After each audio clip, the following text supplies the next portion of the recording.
Alwal police station పరిధిలో ఈ నెల 12న జరిగిన అత్యాచారం కేసులో ఇద్దరు వ్యక్తులను అరెస్టు చేశారు పోలీసులు. కేసులో ప్రధాన నిందితుడిగా ఉన్న సాయి కిరణ్ తో పాటు అతనికి సహకరించిన సలీంను అరెస్టు చేసినట్లు తెలిపారు మేడ్చల్ డీసీపీ కోటిరెడ్డి. ఆటోలో ఎక్కిన మహిళను బెదిరించి అత్యాచారానికి పాల్పడినట్లు తెలిపారు. ఈ ఘటనలో మరో ఇద్దరి కోసం గాలిస్తున్నట్లుగా తెలిపారు. రేప్ కేసులో రికార్డ్ టైంలో అల్వాల్ పోలీసు, ఎస్ఓటి, సిసిఎస్ ముగ్గురు జాయింట్ గా దీని మీద పనిచేసి డిటెక్ట్ చేయడం జరిగింది.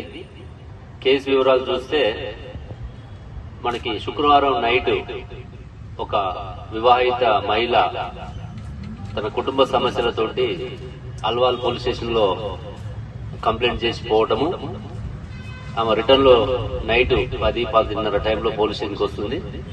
కంప్లైంట్ ఇచ్చి రిటర్న్ పోతున్నటువంటి టైంలో ఒక ఆటోని ఎంగేజ్ చేసుకొని ఆమె ఒక హోటల్ దగ్గర ఆకలి అవుతున్న ఉద్దేశంతో హోటల్ దగ్గర ఆగినప్పుడు దుర్గా బార్ అండ్ రెస్టారెంట్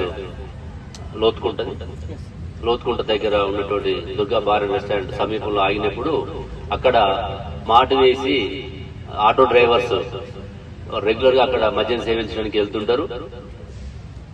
అదే టైంలో ఈ మహిళను చూసి వాళ్ళు ఆమెను ఏ విధంగా సరే లోపరుచుకోవాలనే ఉద్దేశంతో అక్కడ వాళ్ళు పథకం ప్రకారం వీళ్ళు ప్లాన్ చేసుకుంటారు.